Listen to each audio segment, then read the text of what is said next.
Vamos então passar a nossa reflexão. Agora,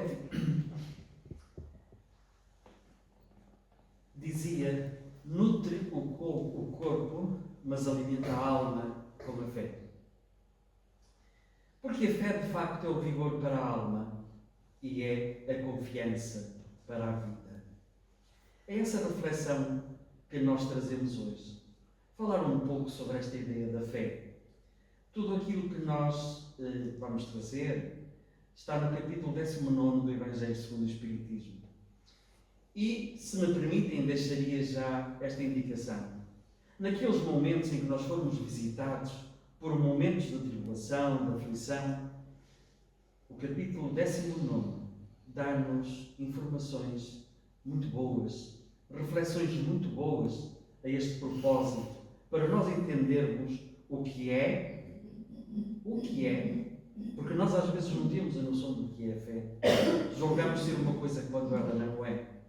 Então, o que é a fé? E então, conquistando-a, nós passaremos a ter uma vida diferente. Porque a fé é uma vivência pessoal. Ninguém nos ensina a ter fé. Ninguém. Eu posso falar-vos de uma experiência pessoal que tive quando eu era jovem. Eu fui sempre muito ligado à igreja da Inglaterra, os jovens. Eu tocava órgão lá no grupo coral. Tinha, de facto, aliás, a minha ligação à igreja era de tal forma que alguns de vocês sabem que a minha vocação era ter sido padre. Só que não fui, por razões várias. Porém, num momento da minha vida, eu tive uma crise de fé muito grande que me abalou. Que me abalou profundamente. Ao ponto de eu, às vezes, na igreja, quase, não é pieguice, quase chorava porque eu não tinha fé. Porque eu não acreditava.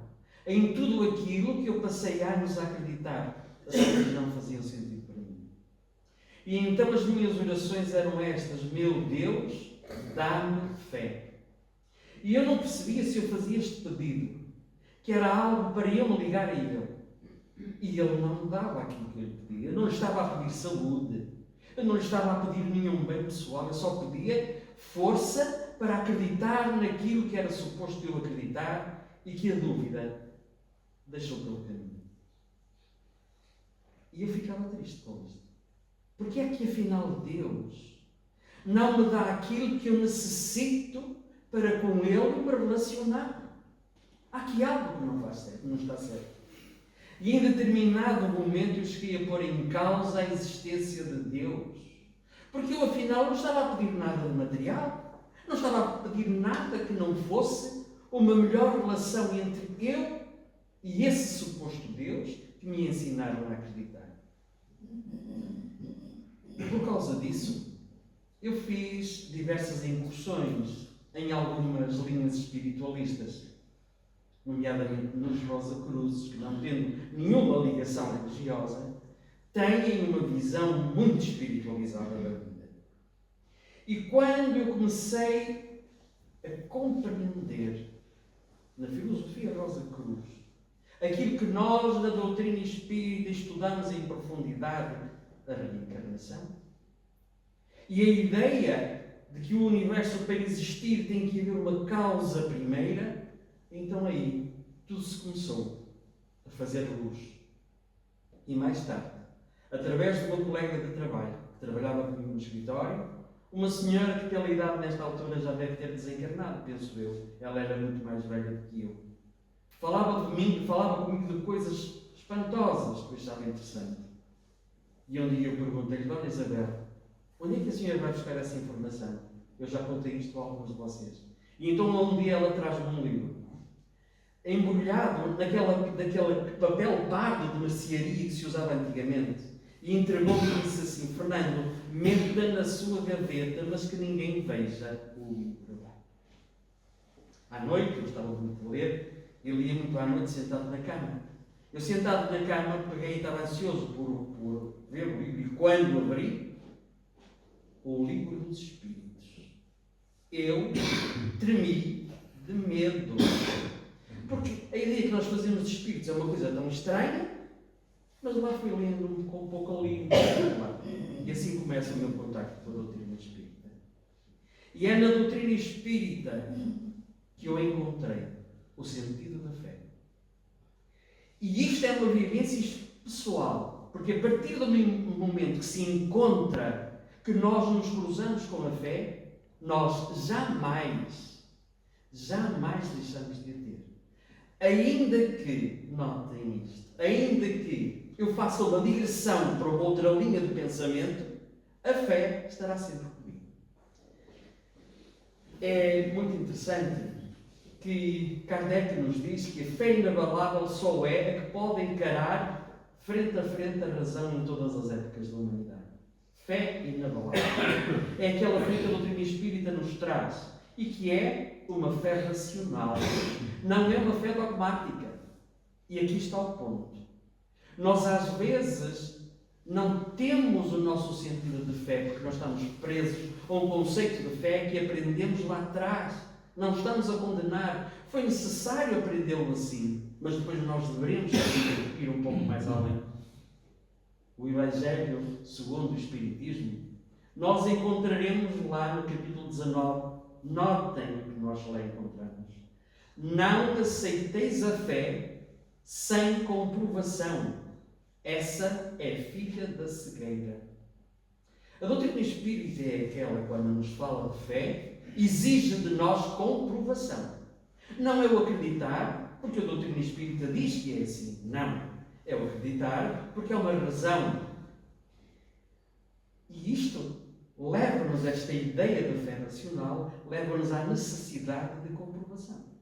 Então, quando eu tenho esta fé racional, raciocinada, quando eu vou à comprovação, quando eu faço este cruzamento, nada mais há do que aquela fé.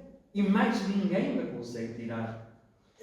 Nós vemos tantas publicações de livros de facto muito bons sobre esta temática. O poder do pensamento, o poder do pensamento positivo, alterar a sua vida.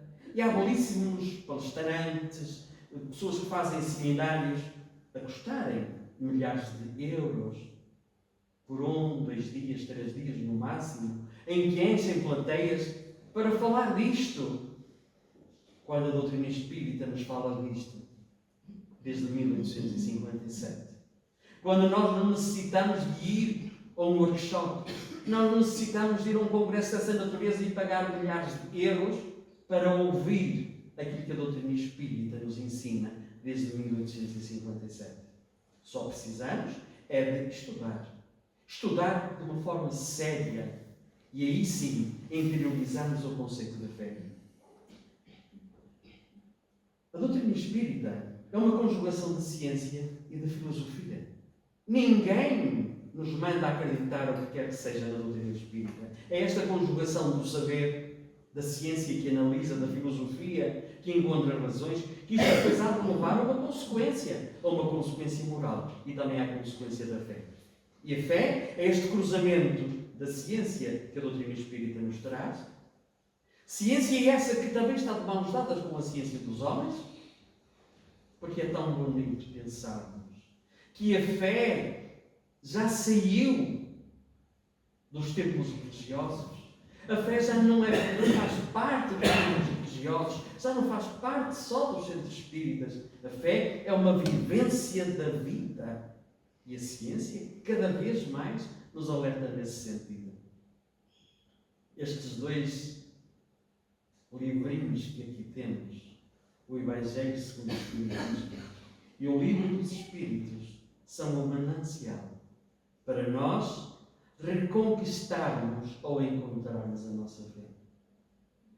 Nós, no curso básico de Espiritismo, dizemos no primeiro dia: nós não estamos aqui para vos fazer acreditar na doutrina espírita, para vos fazer acreditar em Deus. Nós estamos aqui a falar de algo e que, se fizer sentido para vocês, então interiorizem como tal. Porque vocês têm que fazer a vossa própria caminhada, cada um de nós tem. Porque a fé é uma vivência, é uma experiência pessoal e única. E dizem os Espíritos: segui os nossos conselhos. Crede e esperai sem fraquejar. Notem, segui os nossos conselhos. E eles dizem, não aceiteis a fé sem comprovação. Essa é a filha da cegueira. Divaldo Pereira Franco, a respeito da fé, diz algo que parece um pouco contraditório em relação à ideia que se tem de fé. Porque a fé responsabiliza-nos. Nós não vamos dizer, eu tenho fé que vai tudo correr bem. Cuidado com isto. Cuidado com esta ideia ilusória. Divaldo diz, a função da fé é mais profunda do que parece. E vamos ler o que ele diz. A função da fé não é para resolver os problemas materiais. É para inspirar-nos a resolvê-los. Vai tudo correr bem. Quando foi a pandemia, nas janelas das casas, vai tudo correr bem. E eu ouvi aquela frase e dizia à minha esposa, que grande ilusão, quem sabe se vai correr bem? Que sabemos nós do amanhã? Coisíssima nenhuma. Pois então a fé não é isso. Não é essa ideia, vai tudo correr bem, não. É para nos ajudar, inspirar a agir. E continua Divaldo. Não é para retirar o fardo dos nossos ombros, fardo esse que nós próprios colocamos. É para dar-nos resistência para conduzi-lo. A função da fé é alegrar-nos nos momentos em que as dificuldades nos desafiam e dar-nos paciência nos momentos em que os problemas se multiplicam. Em momento algum, Divaldo diz que a fé nos livra dos problemas. Não livra. Se eles existem, é porque os temos que vivenciar. Ponto. Não vamos ter a ilusão, eu tenho fé que vai tudo correr bem. Pura ilusão.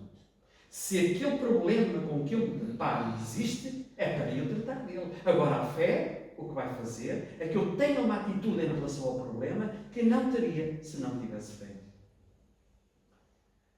Fé não é imaginar que tudo vai dar certo. Isto é muito importante. O que é fé? Fé é ter a certeza que tudo o que acontece é certo. O que é completamente diferente.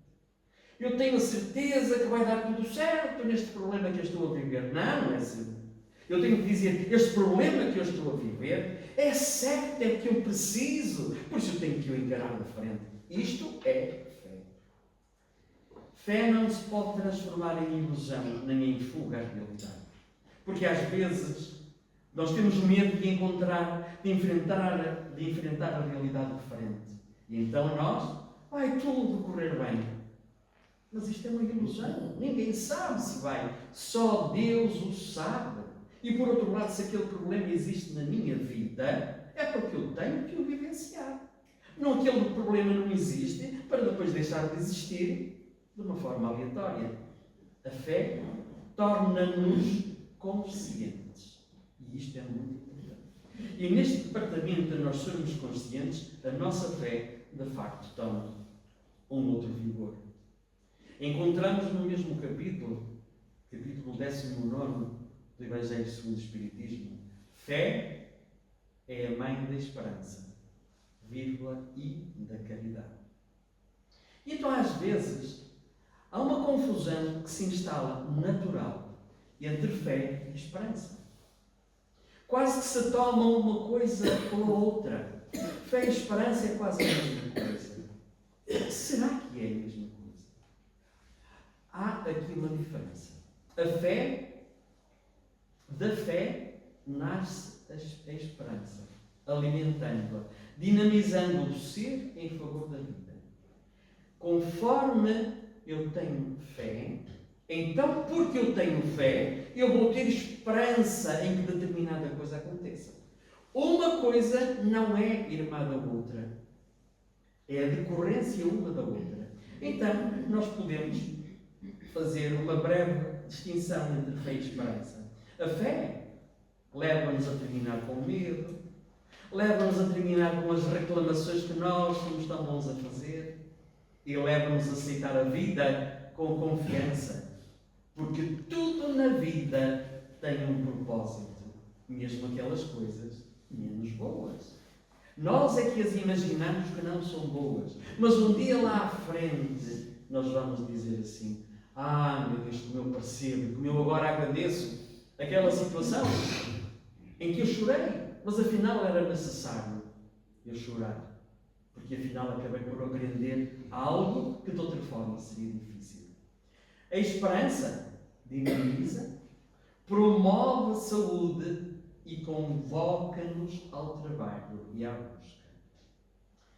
Dinamiza porque se eu tenho esperança, no lugar de ficar ali, eu tenho fé. Não, eu tenho fé. Agora esta esperança que andaste em mim empurra-me para a frente. Se tens fé, então acredita na possibilidade, não é na realização. Acredita na possibilidade de algo bom acontecer. E então aí eu vou partir para a vida. E vai promover a minha saúde? Vai. Porque a minha atitude em relação à vida é positiva. E muitos dos nossos problemas de saúde são do nosso negativismo. E por isso, esta esperança, que é filha da fé, vai nos dar a nós uma vivência muito diferente para a vida. E dessa forma, a vida acontece na sua plenitude. Passamos a viver plenamente. Sim. Mesmo com doenças, sim. Mesmo com grandes dores, grandes tristezas, grandes mágoas, grandes dificuldades, sim. Passamos a viver em toda a plenitude. Com a fé e com a esperança. Mesmo carregadinhos com essas dores. Porque se essas dores estão aí, é porque delas precisamos. Não vamos interiorizar a ideia que é uma questão de lá de trás. Porque é que nós olhamos para as nossas vidas hoje, que é tudo o mal que nós fizemos? E o bem que nós temos é fruto de quê? É de uma lotaria? Não, também é fruto daquilo que nós conquistamos noutras vidas. Que bom que é nós sabermos disto. Então, se eu tenho momentos em que me rio e outros que choro, não vou dizer quais são os que têm mais de um e do outro, mas se eu tenho essas possibilidades, que bom que é. Quer dizer que eu posso vivenciar estas duas coisas, só preciso de me adaptar com estes alimentos, que são os alimentos da fé e da esperança. Desejamos a todos, no início do ano, muita saúde. Que tenham muita saúde, muita alegria. E quais de nós deseja ao outro que tenha muita fé no ano de 2025? Qual de nós diz isto? Que é isto que nós realmente precisamos? Porque a fé nos leva à dinamização da nossa própria saúde. Mas nós atropelamos o início e vamos logo. Que tenha muita saúde. E o início, lá atrás. A esperança nisto era aquilo que deveria ser o nosso desejo para todos, para nós. Ai, que eu tenha muita saúde este ano. Calma, Fernando. Primeiro pede o mais importante. Conquista, Fernando, a fé e viva nessa esperança de te ir tornando melhor dia a dia. Caindo, sim, caindo muitas vezes. Mas com esperança, quando eu caio, quando eu estou no chão, pelo erro, ter esperança. Eu estou no chão, eu caí, eu fiz mal, mas eu posso levantar. E vivemos assim. E vamos construindo. E então, de facto, a nossa vida é diferente. Nós dizemos que a fé enxuga as lágrimas, porque nós choramos pelas nossas dores. Mas é a esperança que traz de volta um sorriso ao nosso rosto. Mesmo mantendo-se o motivo pelo qual nós choramos. Mas a esperança faz-nos sorrir. Porquê? Porque afinal as coisas podem ser boas. E esta diferença entre fé e esperança, nós podemos vê-la em nós próprios.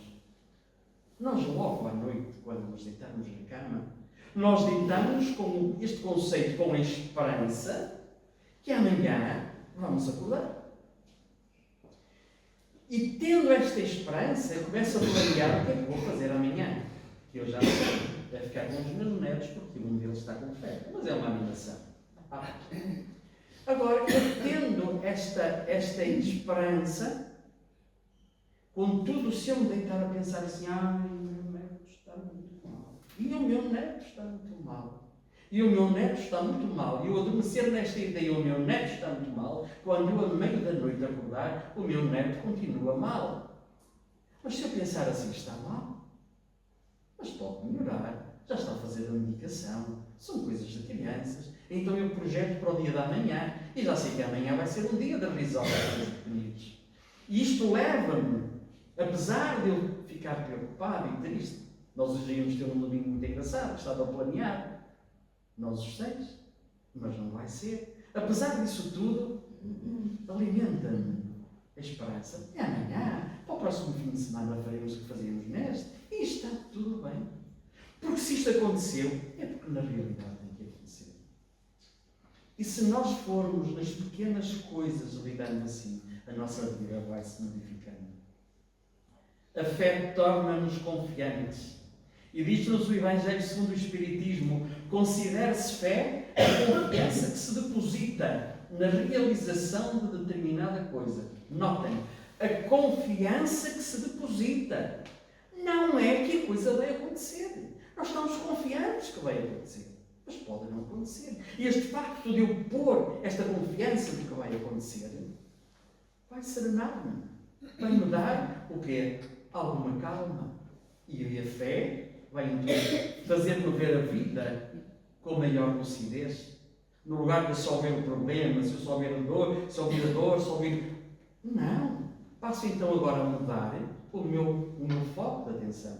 E o Evangelho, no capítulo 19, continua dizendo: ela, a fé, confere uma espécie de lucidez que faz atender pelo pensamento os fins que se tem em vista e os meios de atingi-lo, de maneira que aquele que a possui avança, por assim dizer, infalivelmente. Quando eu tenho esta fé, não é porque eu tenho a certeza que vai acontecer, não, mas dá-me a mim uma confiança que eu consigo antever que algo vai acontecer. Pode não ser realmente aquilo que eu quero, mas esta fé leva-me, atira-me para a frente, que é aquilo que é necessário. E neste conceito, isto vai-nos trazer serenidade. Aquela preocupação que eu tenho, estou preocupado com os meus netos, claro que sim. Esta noite deitamos, eram 2 da manhã, porque o miúdo teve que ir ao hospital em urgência. E eu estava com o outro gêmeo, eu e a minha esposa, e o outro gêmeo numa brincadeira. E pronto, vai tudo correr bem. Estávamos à espera das análises que estavam a fazer no hospital. Vai tudo correr bem, Serena Fernanda. E amanhã tens palestra, Fernanda. Como é que vai ser? Como é que vai ser? E doía na cabeça, e doía no pescoço, porque eu estava no sofá. E como é que vai ser? E entretanto o telefone toca, está tudo bem, isto é o vírus da influenza, que o indivíduo tem, vai fazer medicação, pronto, tudo ok. Então vim para cima e deitei-me. Deitei-me receoso. E se eu amanhã não acordo, que eu nos dias em que eu venho para cá, eu levanto-me sempre às 5 da manhã, porque eu gosto de rever, de refazer. Mas eu pensei assim, são 2 horas, Fernando, se te levantas às 5, dormes só 3 horas.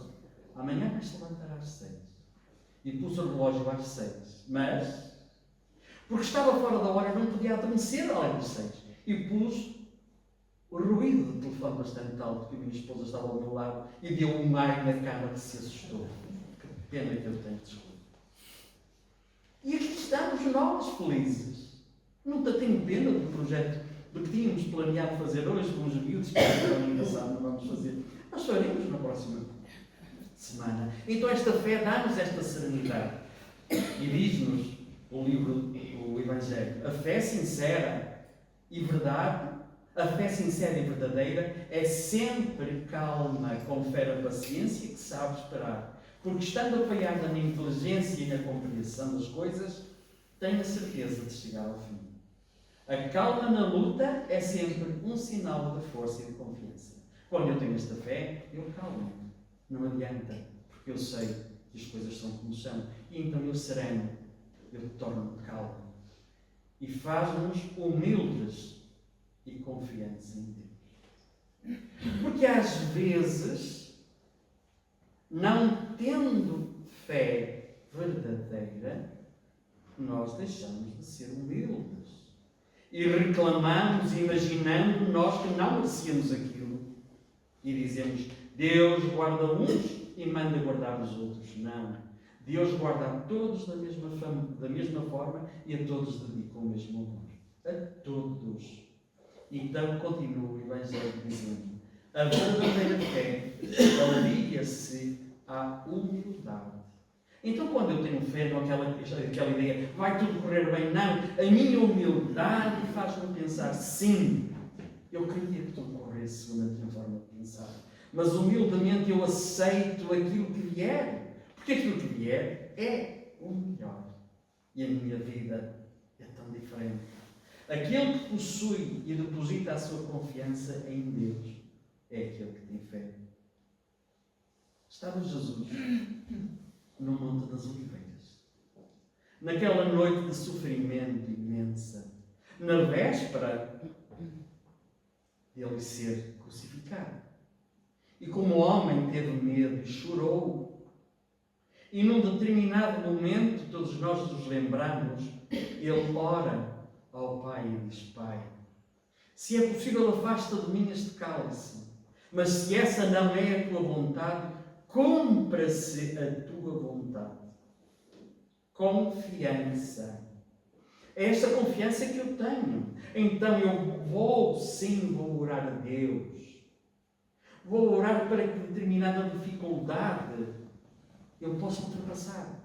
Mas não para que a dificuldade seja mudada, mas para que eu tenha forças para a ultrapassar. O que é completamente diferente. Porque voltamos ao ponto. Se ela existe, é porque eu necessito. Então o que eu necessito não é que ela seja retirada, o que eu necessito é forças para a ultrapassar. E nós aceitamos as coisas com humildade. Além disso, faz-nos ter uma consciência daquilo que eu peço. O que é que eu estou a pedir? O que eu estou a pedir será lógico? E então aqui, a forma como eu vou pedir a minha fé vai fazer com que eu peça isto ou aquilo. O que eu estou a pedir é lícito? É lícito eu pedir: meu Deus, que eu gostava de ter um passeio a tal sítio, quando à noite me deito e fico com tanta pena de tanta gente que não tem um cobertor, que não teve uma refeição quente, que não teve uma companhia sequer para essa pessoa com o outro desabafar. Estou tão triste, não tenho ninguém, estou sozinho no mundo, não tenho alimentação, nem alguém para isto dizer. Tantas pessoas estão assim. Então, vamos pensar. Devo eu pedir para mim coisas que se calhar são de utilidade positiva, ou devo eu pedir por aqueles que não têm, e o meu pensamento ser solidário com esses? E aí sim, o meu pedido vai para eles: Pai, agradeço-te tudo que tu me dás, que eu nem sei se mereço, mas neste momento em que eu me encontro aqui, na minha cama, não tenho fome, não tenho frio, lembro daqueles que nada têm. E então, uma vez que eles não podem ter aquilo que eu tenho, pelo menos, Pai, manda a eles, envia um anjo da guarda para lhes dar o conforto espiritual, já que eles o conforto físico não têm. E então aqui, a minha fé vai-se direcionando, a minha esperança num amanhã melhor vai-se direcionando para esta minha atitude.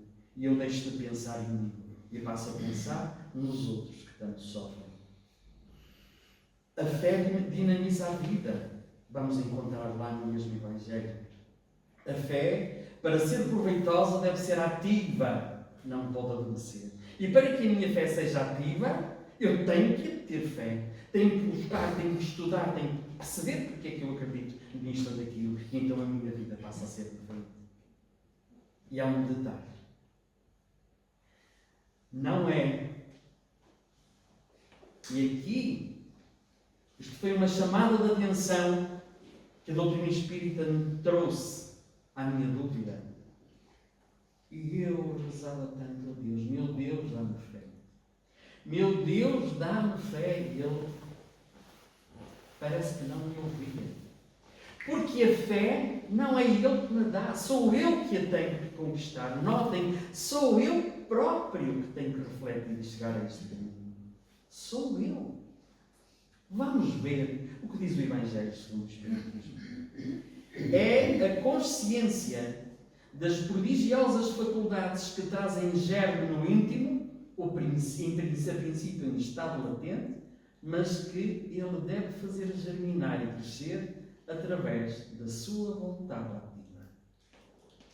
Quer dizer, a minha vontade vai fazer com que a minha própria fé aumente. É um trabalho meu pessoal. E parte de onde? Do estudo que eu faço, da reflexão.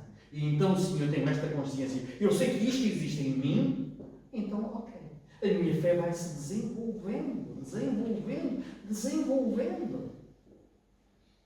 Por isso que aqueles, quando viram Jesus a curar aquele homem, mestre, eles vieram até nós e nós não conseguimos. Porquê, mestre, nós não conseguimos? Pela vossa falta de fé. Jesus não disse, porque sei eu é que sei. Não, é pela vossa falta de fé. É aqui, nisto. E isto então leva-nos a reflexões bastante grandes. Eu no passe. Como é que é quando eu vou ao passe? Onde é que está a minha fé? Enquanto passista e enquanto aquele que vai receber o passe. Onde é que está a minha fé? E a minha fé tem que ser dinamizadora e eu sento-me para receber o passe. E agradeço a Deus a oportunidade de estar ali. E fico receptivo. E digo, meu Deus, se as minhas dificuldades puderem ser ultrapassadas, muito te agradeço. Mas se não puderem ser, ajuda-me a aprender com elas aquilo que eu tenho que aprender. E então, eu no passo. A fé é muito importante. E neste mesmo capítulo, nós encontramos esta frase. O magnetismo é uma das maiores provas do poder da fé quando posta em ação. E isto é para os nossos passistas terem esta consciência da fé. Eu vou aplicar passo, não sei se, não. Eu tenho que ter a certeza que sim. Mas eu vou curar aquele, não sei. Eu vou fazer aquele trabalho com a minha convicção, com a minha fé. O restante, deixa-me dizer assim, não é comigo. Comigo é eu ter fé, ter consciência daquilo que eu estou a fazer. O restante é entre aquele ser e Deus, o que é completamente diferente. E na oração, eu e a oração, como é que eu vou orar? Cuidado com a oração. A oração é, eu oro, leio aquelas orações e vou por aí fora, e vou. E depois o telefone toca, quem é que será? E o telefone, sim, está tudo certo. E depois vou continuar onde estava, não. A minha conversa primeiro é com Deus. Pode tocar o telefone, pode a casa cair, mas eu estou em conversa com o Senhor do Universo. A minha intimidade é com aquele, com esse. Pode acontecer tudo, mas neste momento eu estou com Deus. Então é isto que deve ser a minha oração. E a minha oração, um dia vamos falar sobre isto. No Livro dos Espíritos, na questão 662, há uma reflexão muito bonita. O Espírito de quem ora atua pela sua vontade. Notem que maravilha. Nós não somos aqueles pequeninos que vamos rezar e de lá fazer, não. É a minha vontade que vai fazer. Então eu tenho que ter esta fé. Quando eu vou orar por alguém, quando eu oro por alguém que está doente, esta minha fé, eu não preciso de chegar ao centro e dizer, rezem por mim. Não, eu posso rezar por mim. Porque tenho que ter esta fé. E as mães que têm uma fé especial pelos filhos. Por causa dos filhos, como diz Chico Xavier, a oração de uma mãe rebenta com as portas do céu. Tal é a força. É esta força que nós temos que ter. E então diz, quando um espírito, quando alguém ora por outro, atrai a si, mediante a prece, os bons espíritos. E estes se associam ao bem que deseja fazer. Quando eu oro por alguém, então eu atraio para mim bons espíritos. E estes, então sim, agora, juntamente com esta vontade que eu tenho, vão junto daquilo que necessitam. Oração não são palavras, são sentimentos e vontade envolvidos em fé. Oração não são palavras. Não acreditem, eu vou dizer-te aqui assim, não acreditem naquilo que às vezes se vê nos jornais. Oração muito poderosa para isto, oração muito poderosa para aquilo. Não. As orações não são poderosas. Poderosas são o sentimento que nós emprestamos à oração, o que é completamente diferente. As visualizações terapêuticas são a prova disso mesmo. Quando nós temos um problema e nós imaginarmos, e então Divaldo tem as visualizações terapêuticas em relação à saúde, que são tão proveitosas. Porque a fé e a esperança unidas vão nos propiciar, então, de facto, a nossa saúde. E a fé passa a ser dinamizadora. Então eu tenho que ter cuidado com o que penso. Como penso? Isto é muito importante. E então, se eu mereço, aquilo que eu penso de bom, crio. Quando eu tenho uma convicção de algo para que a minha vida, porque eu tenho este problema, porque eu sou uma pessoa extremamente fechada, porque eu parece que não me dou com ninguém, parece que não tenho amigos. E se eu me visualizar como amigos, se eu me visualizar assim, então eu vou criando espaço para isso. Os vícios e erros tornam-se irresistíveis pela ausência da vontade. Todos nós, humanos, temos erros e vícios. Todos nós. Muito difíceis, os vícios são muito difíceis, são. E eu tenho um respeito muito grande por quem tem vícios. O primeiro dos quais já não está comigo, o meu pai. Eu sempre tive um respeito muito grande pelo meu pai, uma amizade, um carinho pelo meu pai gigantesco. O meu pai fumava muito. O meu pai saía da porta da cozinha a fumar e íamos os dois a conversar até ao jardim, ao fundo do jardim. Se chegava ao fundo do jardim, o cigarro tinha terminado. Quando íamos para cima, pegava um cigarro e acendia o outro e vinha para cima. E era isto. Eu tinha do meu pai uma pena genuína, porque eu não conseguia sair disto. Saiu disto quando ele disse, eu quero. Estávamos na noite de Natal. Na noite de Natal ele disse, quando eu fizer anos, em maio, eu faço anos a 15 de maio ou a 16, quando eu fizer anos em maio, vai ser o último dia que eu fumo. Eu nunca tinha falado com o meu pai sobre cigarro. E aí eu disse, permita-me a ousadia de lhe perguntar, porquê é que vai deixar para maio? Se vai deixar para maio, eu não acredito. E eu ficava sempre ao lado dele, na mesa. Eu ficava no topo da mesa, ficava ao lado dele, e ele pôs-me assim no braço e disse assim, eu preciso destes meses para me mentalizar. Eu tive medo que chegasse maio. E no dia em que ele fez anos, era o dia dele buscar o jardineiro, porque estava na hora do jardim, e eu pensei, ele vai buscar o jardineiro porque vai afumar pelo caminho. Mas na véspera, ele tinha dito, a partir da manhã, este é o último, vejam, este é o último, a partir da manhã não fumo mais. Eu pus em dúvida. E desde esse dia, até ao final da sua vida, ele nunca mais fumou. Ele dizia, não é fácil. Mas eu precisei de me ir mentalizando. E então todos os dias que eu punha um cigarro, desde dezembro, desde o Natal até maio, eu pensava, eu tenho que te largar. E foi cada um tem a sua forma. Eu tinha um respeito muito grande. Por isso eu tenho um respeito muito grande por quem tem vícios. Sejam eles quais forem, porque é uma luta. É uma luta muito dura. E o que é que nos diz? Novamente, o Evangelho segundo o Espiritismo, sobre isto, a fé em favor da recuperação. Diz-nos no capítulo 19, não há más inclinações que com fé não possam ser vencidas. Agora não é assim, eu vou deixar amanhã. Não. Eu vou arranjar uma estratégia para começar, seja ela qual for, aquela que me animar. Seja a fé de trabalho, seja a fé disto, seja a fé daquilo. Deixa-me dizer, sim, seja a fé de consumir conteúdos pornográficos, por exemplo. O vício de consumir conteúdos pornográficos, que nos fazem baixar vibracionalmente. Tudo isto pode ser contornado com esta vontade. Cada dia é uma oportunidade única. Cada dificuldade é uma aprendizagem.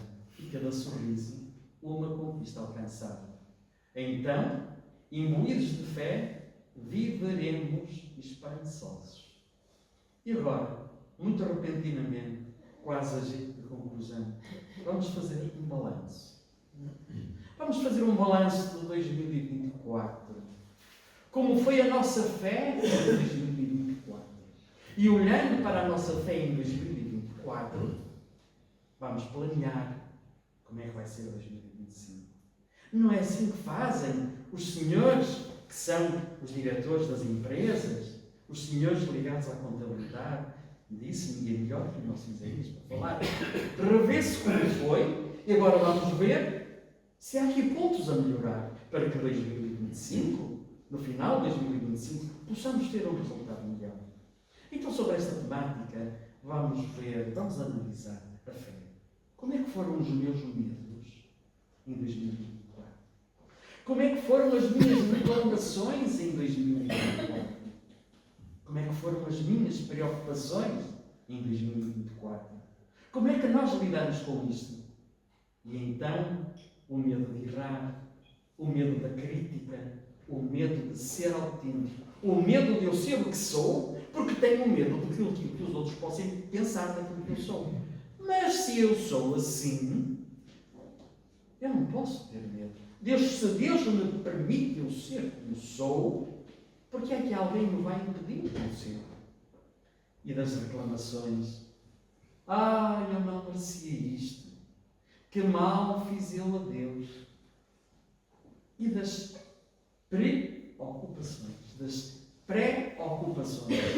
Será que valeu a pena? Pensemos em algumas preocupações que nós tivemos durante o ano. Façamos esta reflexão. Logo, se tivermos disposição. Durante 2024, que preocupações é que eu tive? Foi isto, foi daquilo, foi daquele outro. E no final não se resolveu tudo. Olha, afinal, sim, fui tempo perdido a preocupação. O que é que eu deixei de viver? Porque tive esta preocupação. Porque tive uma ocupação antes de algo acontecer. Porquê? E isto tudo porquê? Porque a fé esteve ausente. E porque a fé esteve ausente, vivemos num vale de lágrimas. Então, a questão é esta. Que futuro queremos? O que é que será que nós necessitamos para 2025? O que é que será? Parece que todos sabemos o que é, não? É mais fé. Porque se fizermos este balanço e olhando para trás os medos, as reclamações e as preocupações, quer dizer, se as tivermos muitas, nós para 2025 temos que aumentar a dose de fé para diminuir, para que o balanço seja positivo.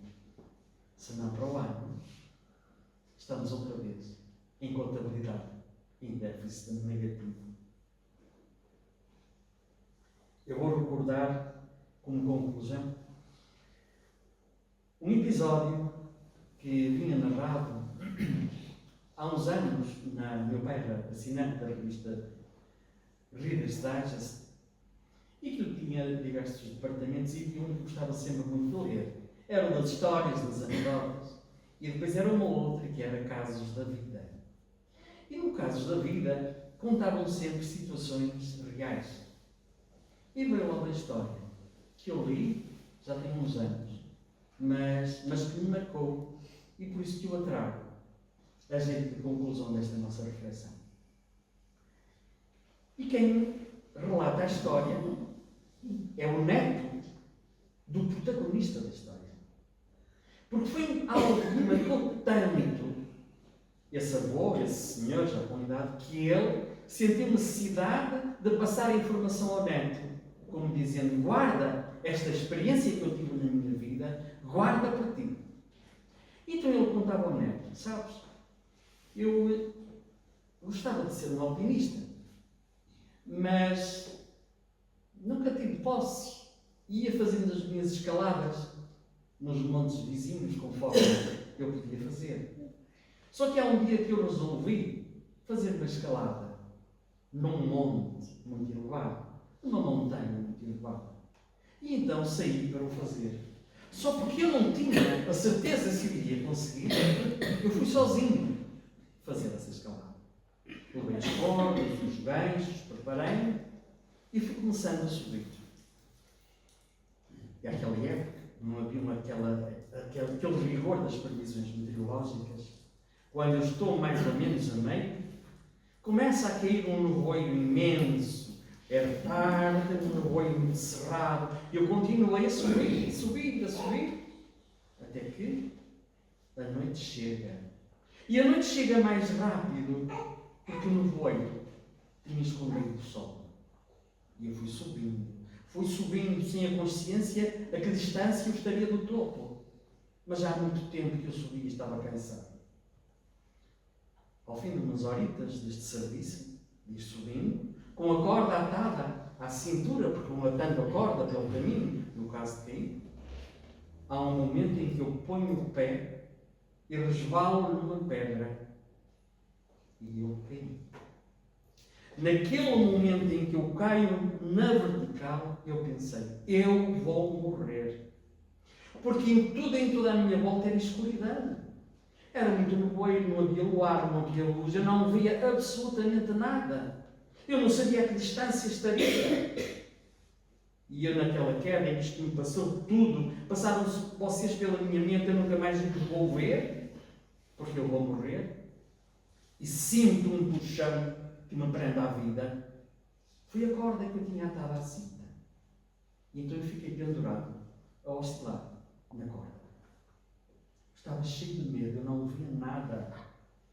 E eu gritei, meu Deus, ajuda-me. E eu sou uma voz assim. Que queres tu? Eu disse, ajuda-me a sair daqui. E a voz perguntou-me, e tu acreditas em mim? Eu disse, claro que sim, Senhor. Só podes ser tu. Eu acredito. Se acreditas em mim, corta a corda e atira-te. E fez silêncio, dizia ele ao homem. E fez silêncio. E eu voltei a pedir a Deus, ajuda-me. E a voz voltou. Corta a corda e atira-te. Eu tive tanto medo, dizia o homem, que eu agarrei-me à corda e adormeci agarrado à corda.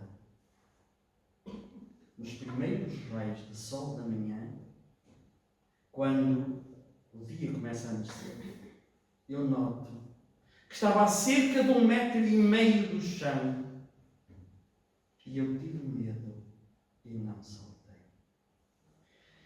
Por toda a minha vida eu me culpo, dizia Laneto, por não ter acreditado naquela voz. Aquela voz que me disse, se acreditas em mim, corta a corda e salta. E nós, às vezes, não temos fé suficiente para cortar a corda do medo. Às vezes não temos. E às vezes tantas coisas que a vida nos diz, vai, faz, mas o nosso medo impede-nos. Afinal, onde é que está essa fé? E aquele homem corta a corda e salta. E ele dizia ao neto, não imaginas, eu vivi sempre e viverei sempre com este peso de consciência de, pelo medo, eu ter passado uma noite ali que me poderia ter feito ganhar a morte. E depois ele diz, a jeito de brincadeira, diz o neto, se calhar o meu avô não morreu brincando por maldade de Deus, para que ele ficasse envergonhado por não ter acreditado nele. E assim ele passou a noitinha ali ao frio para outra vez confiar, brincando, dizia a jeito de conclusão. Mas nós às vezes somos esses. Nós às vezes somos esses que tudo na vida nos faz levar a agir, a fazer, para crescermos e fazer com que os outros que estejam ao nosso redor cresçam. Mas nós temos medo. E nós nunca estamos sós. Pois, se eu ainda ouvisse a voz, poderemos nós dizer, se eu ouvisse a voz, eu até fazia determinada coisa. Mas eu não ouço a voz como o alpinista. Nós podemos não ouvir a voz. Mas teremos nós, porventura, sozinhos? O que é que nos ensina o livro dos Espíritos? Nós não temos um anjo da guarda, um guia, desde o momento do nosso nascimento? Então acreditamos ou não acreditamos? Somos espíritas ou não somos espíritas? O desejo de um 2025 com muita fé.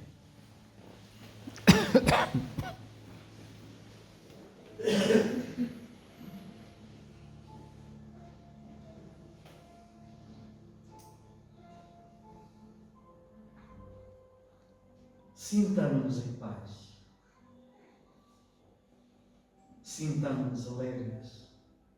Sintamos a gratidão pela vida, por tudo quanto Deus coloca à nossa disposição. Sintamos-nos felizes por termos tanto onde buscar a certeza da existência de Deus, a certeza da sua proteção, para assim não é para nos livrarmos das dificuldades, mas para encontrar a força para as ultrapassar. E rogamos-te, Senhor, por todos aqueles que ainda não te conhecem, que nem imaginam a tua existência, ou que sobre ti têm dúvidas apenas porque não refletem. Rogamos-te, Senhor, por todos quantos sofrem, todos aqueles que não têm um logo, que não têm um amanhã, porque estão com a vida sempre, sempre pendurada por algo. Que todos eles possam ser acarinhados pelos amigos espirituais. E porque nós sabemos que o nosso pensamento, a nossa vontade, o nosso carinho pode viajar até eles. Façamos todos nós, aqui presentes, encarnados, desencarnados, um cordão de mãos, de corações, para daqui emanarmos vibrações de paz, de luz, de confiança para todos aqueles que perderam a confiança. Que a paz de Jesus esteja conosco hoje e sempre.